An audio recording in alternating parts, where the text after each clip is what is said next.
Welcome dear students. Today I'll discuss the activities of the lesson from the diary of Anne Frank. Activity number 1.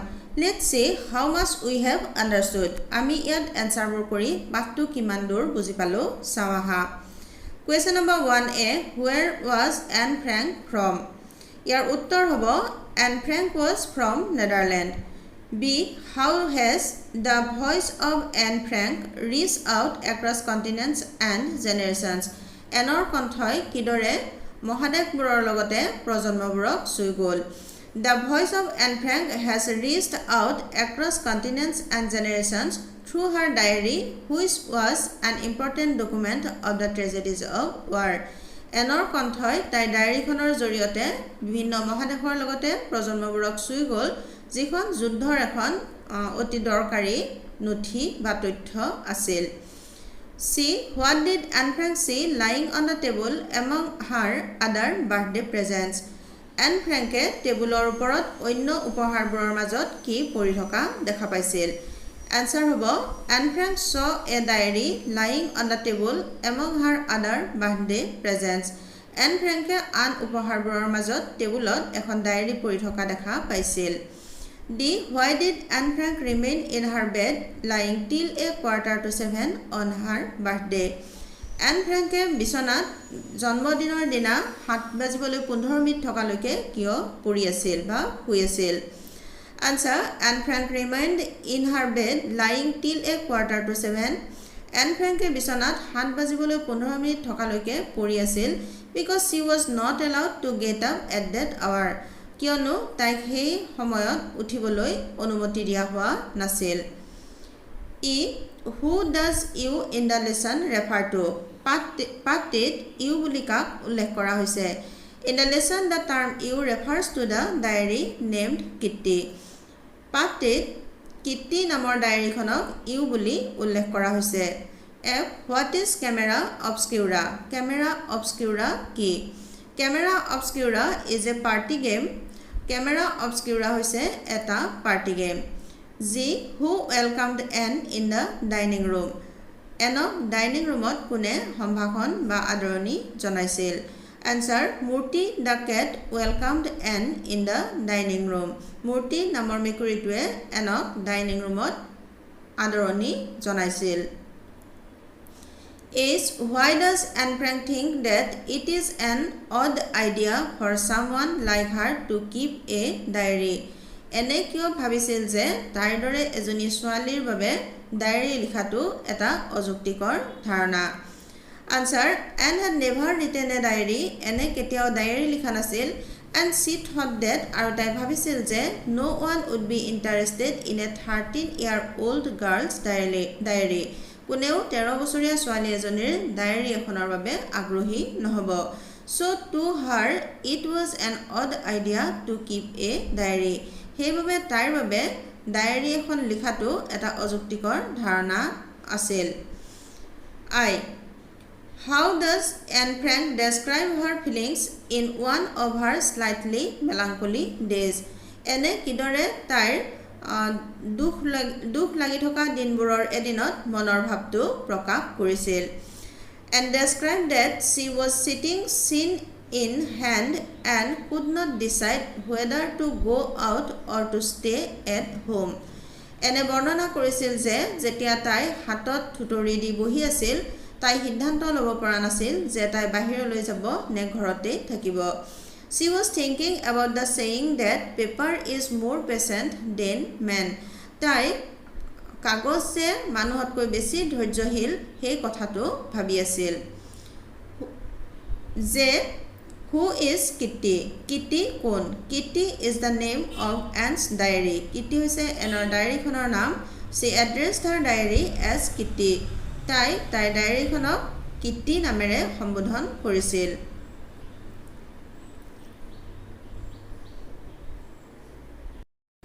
Activity number 2. Read the text and write the dates related to Anne Frank's life. Activity number 2 আমাক Anne Frankৰ জীৱনৰ লগত জড়িত ডেটবোৰ লিখিব দিছে। ইয়াত এই খালি জায়গাখিনিত date of birth ইয়াত হ'ব June 12, 1929, year of death early March 1945, Date of starting her diary 14 June 1942. Activity number 3. Read the text and fill the columns with a list of the gifts given to Anne on her birthday. ইয়াতে দুটা column দিয়া আছে আৰু আমি এফালে লিখিব লাগিব gifts given to Anne Frank. এনৰ জন্মদিনত কি কি উপহাৰ দিয়া হৈছিল আৰু আনফালে লিখিব লাগিব who gave them. হেবোৰ কোনে দিছিল. ইয়াতে gifts given to Anne Frank তাত হ'ব a diary, camera obscura, a party game, lots of sweets, chocolates, a puzzle, a bruise, tales and legend of the Northlands book, Daisy's Mountain Holiday book, some money. And who gave them? Yat ami likhibo lagibo her parents and various friends. Activity number 4. Let's learn some grammar. Activity number 4 ত আমি কিছু grammar শিকিব পাৰিম. ইয়াত আমাক present perfect tense আৰু past perfect tense ৰ বিষয়ে কিছু ধাৰণা দিয়া হৈছে.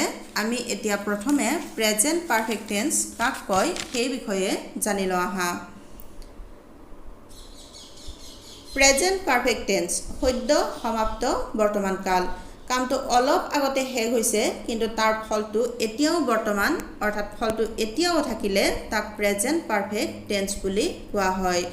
The action finished in the recent past but the result is still present is the present perfect tense. ইয়াত এটা উদাহৰণ দিয়া হৈছে the sun has set. বেলি ডুবিল অৰ্থাৎ বেলি ডুবা কামটো অলপ আগতে শেষ হ'ল অৰ্থাৎ বৰ্তমান কালত অলপ আগতে শেষ হৈছে. গতিকে এই বাক্যটো হ'ব প্ৰেজেন্ট পাৰফেক্ট টেন্সৰ. ইয়াত প্ৰেজেন্ট পাৰফেক্ট টেন্সত বাক্যৰ গাঁথনি কেনেকুৱা হ'ব দেখুৱাই দিয়া হৈছে. ইয়াত বাক্যৰ গাঁথনিটো হ'ব সাবজেক্ট, তাৰ পিছতে থাকিব হেভ বা হেজ ভাৰ্ব আৰু তাৰ পিছত থাকিব মেইন ভাৰ্বৰ পাষ্ট পাৰ্টিচিপল ফৰ্ম আৰু তাৰ পিছত এক্সটেনশন অৰ্থাৎ বাক্যটোৰ বাকী অংশ থাকিব. এটা পুনৰ আন এটা উদাহৰণ দেখুৱাই দিছো. She has written a poem. তাই এটা কবিতা লিখিলে অৰ্থাৎ কবিতা লিখা কামটো অলপ আগতে শেষ হ'ল বা আগতে শেষ হ'ল বৰ্তমান কালত শেষ হৈছে. গতিকে এই বাক্যটো হ'ব প্ৰেজেন্ট পাৰফেক্ট টেন্সৰ. আৰু প্ৰেজেন্ট পাৰফেক্ট টেন্সৰ বাক্য গাঁথনি অনুসৰি প্ৰথমতে আমি সাবজেক্ট দিছো, তাৰ পিছত সি যেহেতু থাৰ্ড পাৰসন সিঙ্গুলাৰ নাম্বাৰ গতিকে অক্সিলাৰি ভাৰ্ব হেজ বহিছে আৰু তাৰ পিছত ৰাইটৰ পাষ্ট পাৰ্টিচিপল ৰিটেন আৰু তাৰ পিছত অন্যান্য অংশত বহিছে এ পয়েম. ঠিক সেইদৰে দে হেভ বট এ কাৰ. তেওঁলোকে এখন গাড়ী কিনিলে অৰ্থাৎ গাড়ী কিনা কামটো অলপ আগতে বা বৰ্তমান কালত শেষ হৈছে. গতিকে এই বাক্যটো হ'ব প্ৰেজেন্ট পাৰফেক্ট টেন্সৰ. আৰু যেহেতু ডে টু প্লুৰেল নাম্বাৰ সেই ডেৰ লগত অক্সিলাৰি ভাৰ্ব হেভ বহিছে অৰ্থাৎ দে হেভ বট এ কাৰ. ঠিক তেনেদৰে হি হেজ কাম জাষ্ট নাও. তেওঁ এইমাত্ৰ আহিল অৰ্থাৎ তেওঁ অহা কামটো এইমাত্ৰ শেষ হ'ল. গতিকে এই বাক্যটো হ'ব প্ৰেজেন্ট পাৰফেক্ট টেন্সৰ. তোমালোকে আৰু এটা কথা মনত ৰাখিবা, বাক্যত অলৰেডি, জাষ্ট নাও, নেভাৰ, ৰিচেণ্টলি, ইয়েট, দিছ ইয়াৰ, দিছ মান্থ, দিছ উইক, দিছ মৰ্নিং আদি থাকিলে প্ৰেজেন্ট পাৰফেক্ট টেন্স হয়.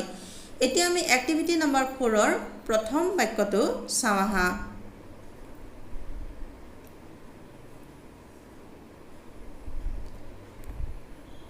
Anne Frank started writing her diary in the summer of 1942. Anne Franke 1942 গ্ৰীষ্মকালত ডায়েৰী লিখা কামটো আৰম্ভ কৰিছিল.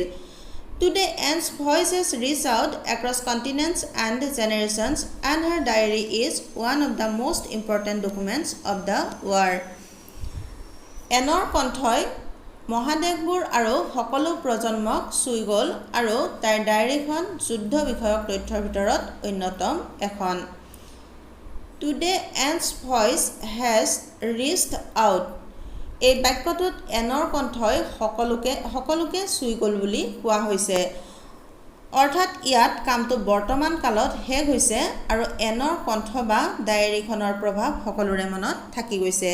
গতিকে এই বাক্যটো হে প্ৰেজেন্ট পাৰফেক্ট টেন্সৰ আৰু ইয়াৰ বাক্য গাঁথনিটো আমি দেখিছোঁ যে এনছ ভইচ হৈছে সাবজেক্ট, তাৰ পিছত সাবজেক্টটো থাৰ্ড পাৰসন হোৱাৰ বাবে হেজ ভাৰ্ব বহিছে আৰু ভাৰ্বটো পাষ্ট পাৰ্টিচিপল অৰ্থাৎ ৰিচড হৈছে অৰ্থাৎ এই বাক্যটো প্ৰেজেন্ট পাৰফেক্ট টেন্সৰ বাক্য গাঁথনিৰ নিয়ম অনুসাৰে হৈছে সেইদৰে দ্বিতীয় বাক্যটো Riyan started writing books at the age of 15 ৰিয়ানে 15 বছৰ বয়সত কিতাপ লিখা কামটো আৰম্ভ কৰিছিল এই বাক্যখিনি হৈছে past indefinite tenseৰ now he has become a well known writer এতিয়া তেওঁ এগৰাকী বিখ্যাত লিখক হৈ পৰিল অৰ্থাৎ তেওঁ বৰ্তমান কালত বিখ্যাত হৈ পৰিছে বিখ্যাত হোৱা কামটো বৰ্তমান কালত হৈছে আৰু বিখ্যাত ইতিমধ্যে তেওঁ হৈ গৈছে অৰ্থাৎ তেওঁ বিখ্যাত হোৱা কামটো শেষ হৈছে আৰু সেইটো হৈছে বৰ্তমান কালত গতিকে এই বাক্যটো হ'ব প্ৰেজেন্ট পাৰফেক্ট টেন্সৰ আৰু ইয়াতো আমি দেখিছো যে সাবজেক্ট হি তাৰ পিছত be verb has be verb অৰ্থাৎ অক্সিলাৰি ভাৰ্ব হেজ বহিছে আৰু বিকাম পাষ্ট পাৰ্টিসিপল অৰ্থাৎ এই বাক্যটো হ'ব প্ৰেজেন্ট পাৰফেক্ট টেন্সৰ এতিয়া আমি তৃতীয় বাক্যটোলৈ যোৱাৰ আগতে past perfect tense কি সেই বিষয়ে জানি লওঁ আহা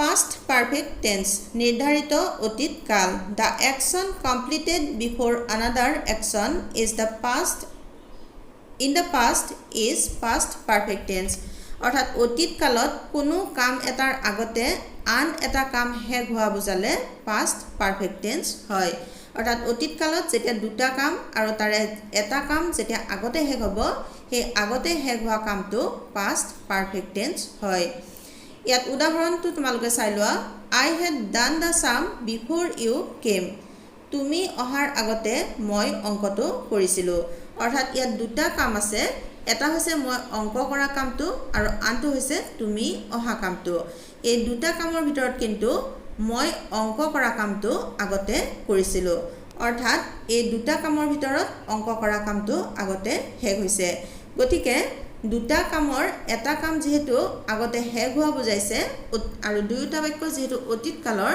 গতিকে এই বাক্যটো হ'ব past perfect tenseৰ এটা past perfect tenseৰ বাক্য গাঁথনি কেনেকুৱা হ'ব হেতু দেখুৱাই দিয়া হৈছে past perfect tenseটো প্ৰথমতে subject আৰু তাৰ পিছত head auxiliary verb বহিব আৰু তাৰ পিছত ভাৰ্বটো past participle ফৰ্মত বহিব আৰু তাৰ পিছত এক্সটেনশন অৰ্থাৎ বাক্যটোৰ বাকি অংশ এতিয়া পুনৰ এই বাক্যটো ইয়াত দেখুৱাই দিয়া হৈছে সাবজেক্টৰ তলত হ'ব I অৰ্থাৎ I টো ইয়াত সাবজেক্ট আৰু তাৰ পিছত আমি head auxiliary verb দিছো আৰু তাৰ পিছত do ভাৰ্বৰ past participle done আৰু তাৰ পিছত এক্সটেনশনত আছে the sum বা পিছৰ বাকি অংশটো আমি দিব পাৰো অৰ্থাৎ এই টেন্সত আগতে হোৱা কামটো past perfect হয় আৰু পিছত হোৱা কামটো past indefinite হয় এদৰে আৰু এটা উদাহৰণ দিয়া আছে চোৱা the train had left before he reached the station he station পোৱাৰ আগতে ৰেলখন গুচি গ'ল অৰ্থাৎ ইয়াতেও দুটা কাম আছে এটা হৈছে ষ্টেচন গৈ পোৱা কামটো আৰু আনটো হৈছে ৰেলখন গুচি যোৱা কামটো আৰু ইয়াতে আমি দেখিছো যে ষ্টেচন গৈ পোৱাৰ আগতে ৰেলখন গুচি গৈছিল অৰ্থাৎ ৰেলখন গুচি যোৱা কামটো হ'ব past perfect tense আৰু ষ্টেচন গৈ উপস্থিত হোৱা কামটো হ'ব past indefinite tense গতিকে তোমালোকে নিশ্চয় past perfect tenseৰ বিষয়ে কিছু ধাৰণা কৰিব পাৰিছা এতিয়া পুনৰ আমি তৃতীয় বাক্যটোলৈ গৈছো Rashmi had started learning the guitar when she was in school ৰশ্মি যেতিয়া স্কুলত আছিল তেতিয়া তাই গিটাৰ শিকা কামটো আৰম্ভ কৰিছিল অৰ্থাৎ এই কামটো অতীত কালতে শেষ হৈছে now she has opened a music school আৰু এতিয়া তাই এখন মিউজিক স্কুল খুলিলে অৰ্থাৎ মিউজিক স্কুল খোলা কামটো এতিয়া শেষ হৈছে আৰু গিটাৰ শিকা কামটো বহুত আগতে শেষ হৈছে গতিকে ৰশ্মিয়ে গিটাৰ শিকা কামটো হ'ব past perfect tenseৰ আৰু তেওঁ যে এখন স্কুল খুলিলে সেই কামটো যেহেতু বৰ্তমান কালত শেষ হৈছে আৰু গতিকে এই মিউজিক স্কুল খোলা এই বাক্যখিনি হ'ব প্ৰেজেন্ট পাৰফেক্ট টেন্সত হেদৰে পিছৰ বাক্যটোলৈ গৈছো আমি Sagar finished his homework immediately after he had returned from school now he has gone out to play আমি আগতে গম পালো যে past perfect tense মানে অতীত কালত কোনো কামৰ আগত আন এটা কাম শেষ হোৱা এই বাক্যটোত সাগৰে হোমৱৰ্ক কৰা কামটো শেষ কৰিছিল স্কুলৰ পৰা অহাৰ পিছত অৰ্থাৎ স্কুলৰ পৰা অহা কামটো আগতে শেষ হৈছিল গতিকে বাক্যৰ এই অংশটো হৈছে পাষ্ট পাৰফেক্ট আৰু হোমৱৰ্ক কৰা কামটো স্কুলৰ পৰা অহাৰ পিছত হৈছিল গতিকে এই অংশটো হ'ব পাষ্ট ইনডেফিনিট টেন্স এতিয়া আমি তলৰ কথাখিনি চাই লওঁ আহা The past perfect form is used to show that an action happened before another in the past. আমি ইতিমধ্যে গম পালোৱে যে অতীতত এটা কামৰ আগতে আন এটা কাম শেষ হ'লে past perfect tense হয় For example, the plane had landed before we reached the airport. প্লেনখন অৱতৰণ কৰিছিল আমি এয়াৰপোৰ্ট গৈ পোৱাৰ আগতে In this sentence, had landed is an example of the past perfect form. অৰ্থাৎ ইয়াত প্লেনখন যে আগতে অৱতৰণ কৰিছিল গতিকে প্লেনখন অৱতৰণ কৰা এই বাক্যাংশ আমি কিহত দিয়া হৈছে past perfect tense দিয়া হৈছে সেইদৰে the action of the plane landing happened before the other action took place যেহেতু প্লেনখন অৱতৰণ কৰা কামটো আগতে শেষ হৈছিল গতিকে প্লেনখন অৱতৰণ কৰা কামটো হৈছে past perfect tense the other action in this case is before we reach the airport আৰু এই বাক্যটোত আনটো কাম হৈছে আমি এয়াৰপোৰ্ট গৈ পোৱা কামটো আৰু এই কামটো যেহেতু পিছত শেষ হৈছে গতিকে এই বাক্যখিনি হ'ব past perfect tense past indefinite tense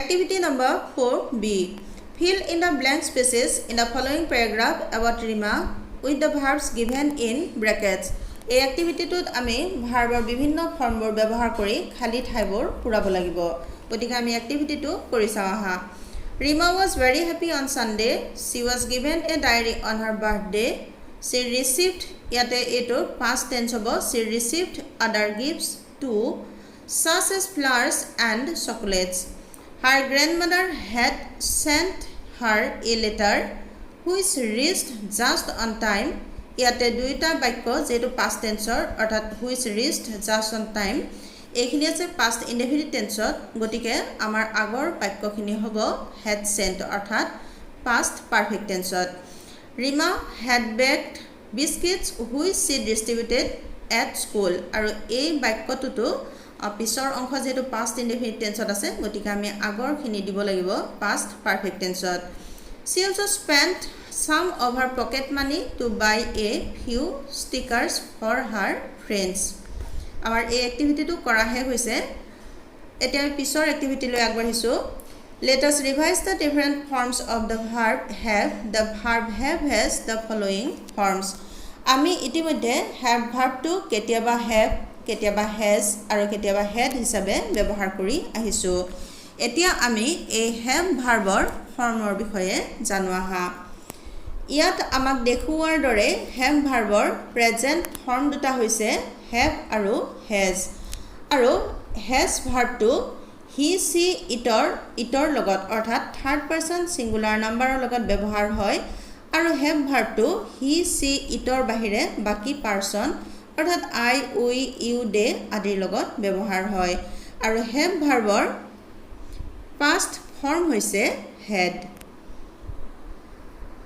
Note how these verbs are used as helping verbs also called auxiliary verbs in sentences এতিয়া আমি এই have has আৰু had verb কিদৰে helping verb বা auxiliary verb হিচাপে ব্যৱহাৰ হয় চাওহা তোমালোকে নিশ্চয় জানা যে যি ভাৰ্বৰ সহায়ত আন ভাৰ্বৰ টেন্স ভয়েস মুড আদি প্ৰকাশ কৰা হয় তাক হেল্পিং ভাৰ্ব বা অক্সিলাৰি ভাৰ্ব বুলি কোৱা হয় এতিয়া ইয়াত দিয়া বাক্য কেইটালৈ চালে ধৰিব পাৰিবা ইয়াতে প্ৰথম বাক্যটো দিয়া আছে I have received 3 gifts Rima has left just now I have received 3 gifts অৰ্থাৎ মই তিনিটা উপহাৰ পালো ৰীমা হেজ লেফট জাষ্ট নাও ৰীমা এইমাত্ৰ গ'ল অৰ্থাৎ এই বাক্য দুটা প্ৰেজেণ্ট পাৰফেক্ট টেন্সৰ আৰু এই টেন্স প্ৰকাশ কৰিবৰ বাবে হেভ আৰু হেজ ভাৰ্বক হেল্পিং বা অক্সিলাৰী ভাৰ্ব হিচাপে ব্যৱহাৰ কৰা হৈছে Now read the following sentences where the verb have is used as a helping verb in the past tense. এতিয়া have verb past tense বুজাবলৈ কিদৰে ব্যৱহাৰ হয় তলৰ বাক্য দুটাত আমাক চাব দিছে প্ৰথম বাক্যটোত আছে had her grandmother had sent her a letter তাইৰ গ্ৰেণ্ডমাদাৰে অৰ্থাৎ আইতাকে তাইলৈ এখন চিঠি পঠিয়াইছিল which she received this morning যিখন তাই আজি ৰাতিপুৱা পাইছিল We had given her a bouquet of flowers. আমি তাইক এথোপা ফুল দিছিলোঁ which made her happy. সিয়ে তাইক happy কৰিছিল অৰ্থাৎ এই বাক্য দুটা ইয়াৰ প্ৰথম বাক্যাংশ আছে past perfect tenseত আৰু পিছৰখিনি আছে past indefinite tenseত অৰ্থাৎ এই দুটা বাক্যত past perfect tense আৰু past perfect tense ব্যৱহাৰ কৰিবলৈ have ভাৰ্বৰ past tense টো ব্যৱহাৰ কৰা অৰ্থাৎ past form টো ব্যৱহাৰ কৰা হৈছে Now fill in the blanks in the following paragraph with the appropriate forms of the verbs given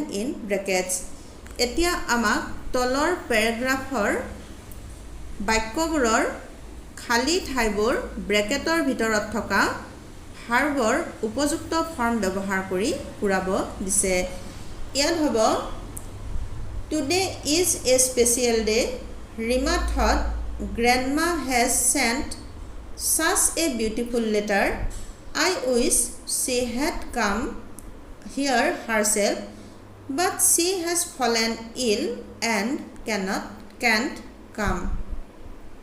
Activity number 5 হত আমাক ৰেগুলাৰ ভাৰ্ব আৰু ইৰেগুলাৰ ভাৰ্বৰ বিষয়ে ধাৰণা দিয়া হৈছে ইংৰাজীত ভাৰ্বক দুটা মুখ্য শ্ৰেণীত ভাগ কৰা হৈছে সেই দুটা হৈছে প্ৰিন্সিপাল ভাৰ্ব আৰু অক্সিলাৰী ভাৰ্ব অক্সিলাৰী ভাৰ্ব কাক কয় আমি ইতিমধ্যে গম পালো গতিকে এবাৰ আমি প্ৰিন্সিপাল ভাৰ্ব কাক কয় জানো আহা যি ভাৰ্বে বাক্যত নিজে বা অক্সিলাৰী ভাৰ্বৰ সহায়ত কাৰ্য সম্পাদন কৰে তাক প্ৰিন্সিপাল ভাৰ্ব বা মেইন ভাৰ্ব বুলি কোৱা হয় অৰ্থাৎ অক্সিলাৰী ভাৰ্বৰ বাহিৰে সকলো ভাৰ্ব এই প্ৰিন্সিপাল ভাৰ্ব বা main verb A main verb আকৌ দুই ধৰণৰ হ'ব পাৰে ৰেগুলাৰ ভাৰ্ব আৰু ইৰেগুলাৰ ভাৰ্ব এতিয়া আমি এক্টিভিটি 5 লৈ আগবাঢ়িছো Read the following sentence The teacher handed out the worksheet to the students Note that the verb handed is a main verb used in the past tense অৰ্থাৎ ওপৰৰ বাক্যটোত handed wordটো লিখা আছে আৰু এই ভাৰ্বটো past tenseত লিখা আছে Main verb can be of two types আৰু এইদৰে main verbৰ দুটা ধৰণ আছে বা প্ৰকাৰ আছে আৰু সেই দুটা হৈছে regular verbs আৰু irregular verbs এতিয়া আমি regular verbs কাক কয় জানো আহা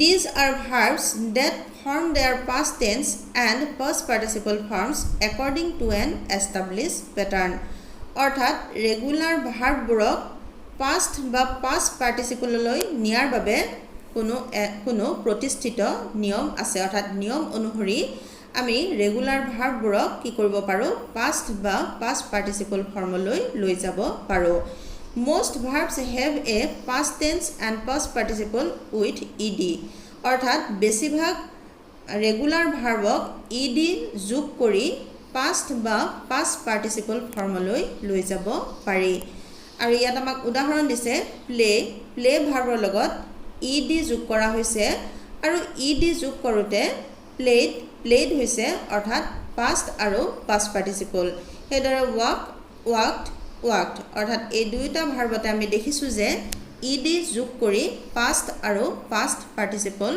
কৰা হৈছে হেদৰে আমি ৰেগুলাৰ ভাৰ্ব কিছুমানক আমি d আৰু t আদি যোগ কৰিও past বা past participle ফৰ্মলৈ লৈ যাব পাৰো উদাহৰণ স্বৰূপে তোমালোকক মই শব্দ এটা কৈছো change change এতিয়া এই ওয়াৰ্ডটোৰ লগত আমি অকল d লেটাৰটো যোগ কৰি past বা past participle কৰিব পাৰো changed সেইদৰে mean MEAN এই ৱৰ্ডটোৰ পিছত আমি অকল টি লেটাৰটো যোগ কৰি past বা past participle কৰিব পাৰোঁ অৰ্থাৎ MEAN present আৰু MEANT past meant অৰ্থাৎ past আৰু past participle হৈ গ'ল অৰ্থাৎ যিবোৰ ভাৰ্বক সাধাৰণতে যিবোৰ ভাৰ্বৰ লগত ডি ইডি টি আদি যোগ কৰি past আৰু past participle কৰা হয় তাক ৰেগুলাৰ বা উইক ভাৰ্ব বুলি কোৱা হয় এবাৰ আমি ইৰেগুলাৰ ভাৰ্ব কাক কয় জানো আহা They are verbs that do not follow the established patterns when they take their past tense and past participle forms. অৰ্থাৎ ইৰেগুলাৰ ভাৰ্বক এইদৰে কোনো লেটাৰ যোগ কৰি ডি ইডি এইদৰে কিছু লেটাৰ যোগ কৰি কি কৰিব নোৱাৰি past বা past participle ফৰ্মলৈ নিব নোৱাৰি এই ইৰেগুলাৰ ভাৰ্ববোৰ past বা past participle ফৰ্মলৈ যাওঁতে ইয়াৰ সম্পূৰ্ণ গাঁথনিটোৱে কেতিয়াবা চেঞ্জ হৈ যায় ইয়াত আমাক উদাহৰণ দুটা দিয়া আছে ড্ৰিংক এই ড্ৰিংক ৱৰ্ডটো যেতিয়া past কৰা হৈছে drank হৈ গৈছে আৰু past participle হৈছে drunk অৰ্থাৎ ইয়াত আমি কোনো লেটাৰ যোগ দিব পৰা নাই আৰু ইয়াৰ শব্দটোৰ গাঁথনি সম্পূৰ্ণ চেঞ্জ হৈ গৈছে ঠিক সেইদৰে ৰিং ৰেং ৰাং ইয়াতো past আৰু past participle ফৰ্মত এই প্ৰথম ৰিং শব্দটো সম্পূৰ্ণ ৰিং শব্দটোৰ গাঁথনি সম্পূৰ্ণ সলনি হৈ গৈছে সেইদৰে কিছুমান some irregular verbs do not change their forms কিছুমান irregular verb আকৌ past বা past participle হলেও কোনো গাঁথনিৰ পৰিৱৰ্তন নহয় ইয়াতে আমাক দুটা উদাহৰণ দিছে কাট কাট কাট হিট হিট হিট অৰ্থাৎ এই দুইটা শব্দই আমি দেখিছো যে past আৰু past participle কৰোতে ইয়াৰ কোনো পৰিৱৰ্তন হোৱা নাই সেইদৰে মই আন দুটামান উদাহৰণ দিছো তোমালোকক set SET set অস্ত যোৱা বা ডুবা এই ৱৰ্ডটো past আৰু past participle কৰোতে কোনো পৰিৱৰ্তন নহয় set set set সেইদৰে read ৱৰ্ডটো READ read পঢ়া এই ৱৰ্ডটো past বা past participle-ত কোনো পৰিৱৰ্তন নহয় মাত্ৰ ইয়াৰ উচ্চাৰণৰ পৰিৱৰ্তন হয় read read read অৰ্থাৎ উচ্চাৰণ সলনি হৈছে যদিও ইয়াৰ কিন্তু শব্দটো একেই থাকিল সেইদৰে shut shut মানে হৈছে বন্ধ কৰা SHUT shut এই ৱৰ্ডটো যেতিয়া আমি past বা past participle কৰিম একেই থাকিব shut shut shut সেইদৰে put PUT put put মানে হৈছে ৰখা এই ৱৰ্ডটো যেতিয়া আমি past বা past participle কৰিম ইয়াৰ কোনো পৰিৱৰ্তন নহয় put put put হৈ থাকিব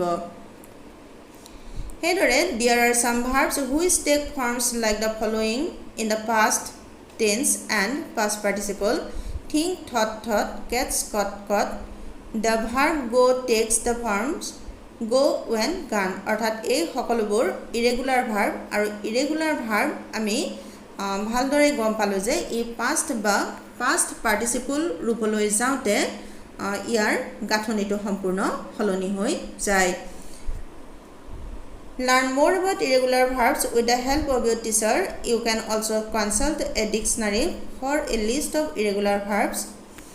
অৰ্থাৎ তোমালোকক ইয়াতে টিচাৰৰ সহায় লৈ বা ডিকচনাৰীৰ সহায় ল'ব দিছে বাৰু যিয়ে নহওক তোমালোকে ডিকচনাৰীৰ লগতে গ্ৰামাৰ বুকত থকা ভাৰ্বৰ লিষ্টখন চালে বা চাই ল'লে ভাৰ্ববোৰ past আৰু past participle সমূহ তোমালোকৰ মনত ৰাখিবলৈ সুবিধা হ'ব বা তোমালোকে ভাৰ্বৰ লিষ্টখন চাই ভাৰ্ববোৰৰ past আৰু past participle সমূহ মনত ৰাখিবলৈ চেষ্টা কৰিবা Now complete the sentences by filling in the blanks with the simple past form of the verbs given in the brackets.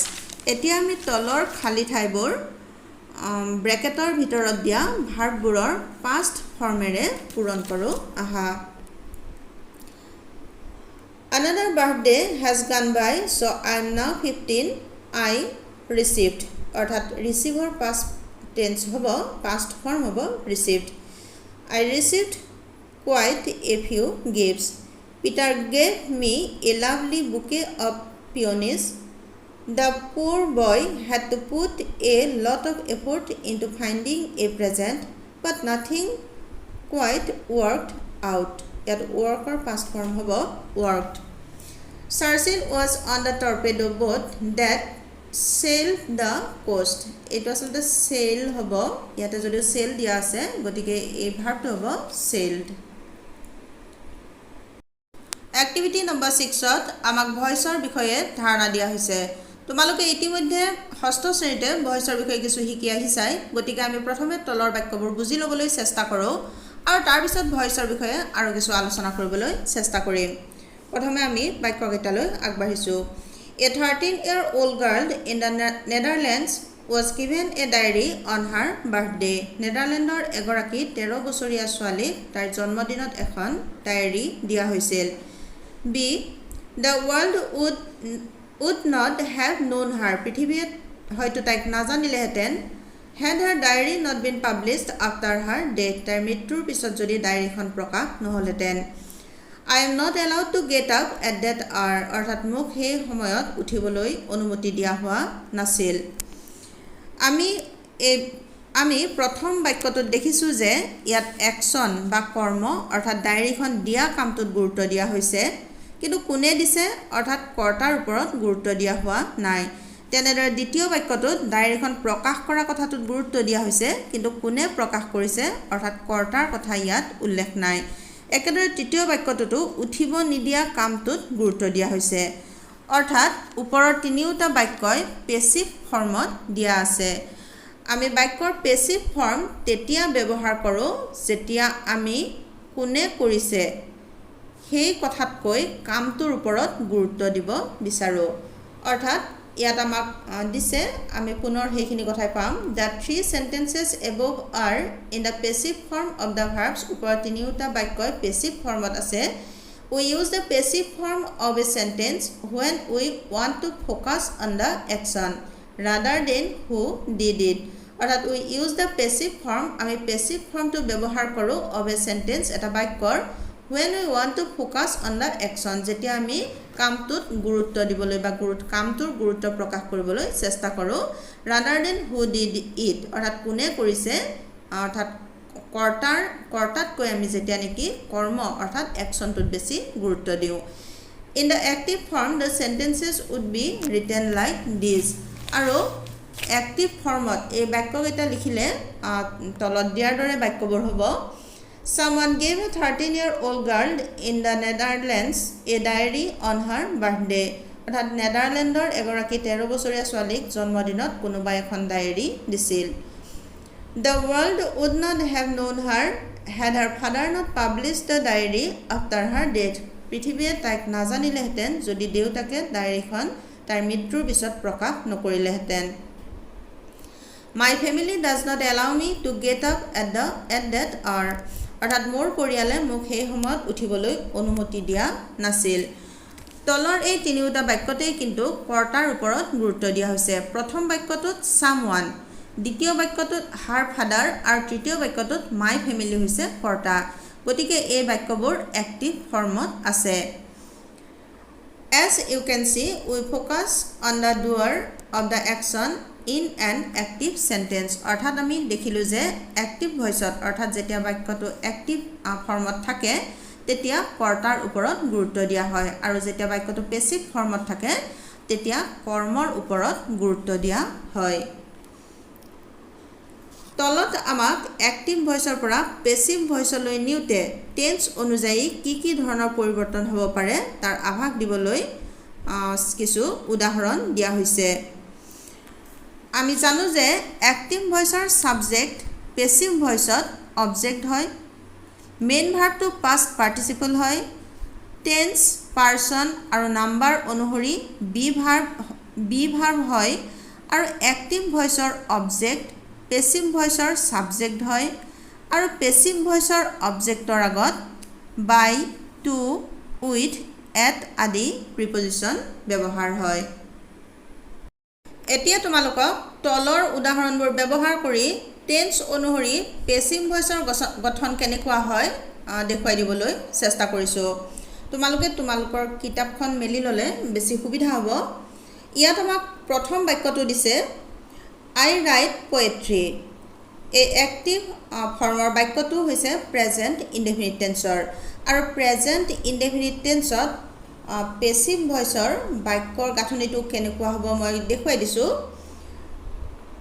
Passive ফৰ্মত বাক্যৰ গাঁথনিটো হ'ব new subject plus am is are plus past participle of the verb plus others অৰ্থাৎ অন্যান্য ইয়াত আমাৰ active ফৰ্মৰ বাক্যটো হৈছে আই ৰাইট পোয়েট্ৰি আৰু এই বাক্যটো পেছিভ ফৰ্মলৈ নিউতে হ'ব poetry is written by me হেডৰ নেক্সট সেন্টেন্সটো আছে আমাৰ আই এম ৰাইটিং পোয়েট্ৰি অৰ্থাৎ মই কবিতা লিখি আছো এই বাক্যটো হৈছে প্ৰেজেন্ট কন্টিনিউয়াছ টেন্সৰ আৰু প্ৰেজেন্ট কন্টিনিউয়াছ টেন্সৰ বাক্য এটা পেছিভ ফৰ্মলৈ নিউতে বাক্যৰ গাঁথনিটো হয় new subject plus am is are plus being plus past participle of the verb plus others অৰ্থাৎ এই বাক্যটো পেছিভ ফৰ্মলৈ নিউতে হৈছে poetry is being written by মি হেদৰে পিছৰ বাক্যটো দিছে আমাক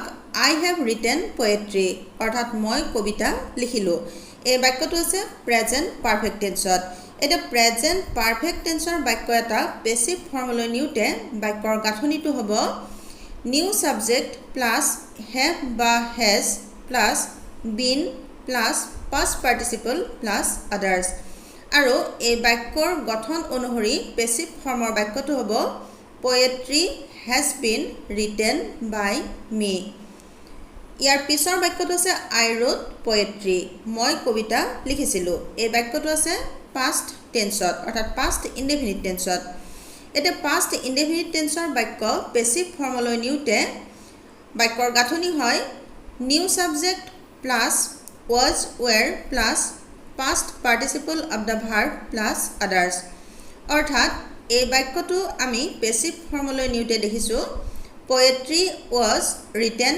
by me. পিছৰ সেন্টেন্সটো আছে past perfect tenseত অৰ্থাৎ I had written poetry. এই past perfect tenseৰ বাক্যটো পেছিভ ফৰ্মলৈ নিউতে হ'ব new subject plus had plus been plus past participle plus others অৰ্থাৎ poetry had been written by me.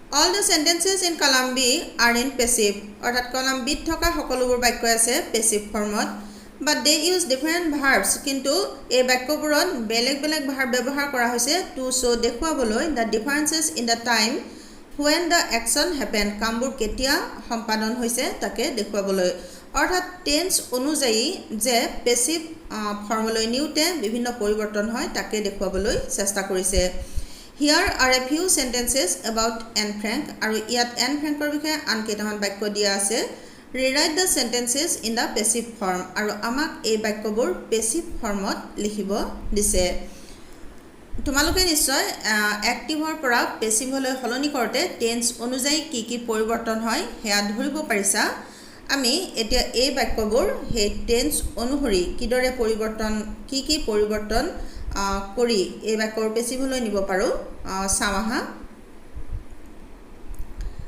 প্ৰথম বাক্যটো আছে Anne Frank receives a diary for her birthday এই বাক্যটো আছে প্ৰেজেন্ট ইনডেফিনিট টেন্সত গতিকে এই বাক্যটো পেছিভ ফৰ্মলৈ নিউতে হ'ব a diary is received by Anne Frank for her birthday next sentence Anne is counting her gifts এই বাক্যটো আছে প্ৰেজেন্ট কন্টিনিউয়াছ টেন্সত গতিকে এই বাক্যটো পেছিভ ফৰ্মলৈ নিউতে হৈছে her gifts are being counted by Anne third sentence Anne has baked biscuits for herself এই বাক্যটো হৈছে প্ৰেজেন্ট পাৰফেক্ট টেন্সৰ আৰু ইয়াক পেছিভ ফৰ্মলৈ নিউতে হৈছে biscuits have been baked by Anne for herself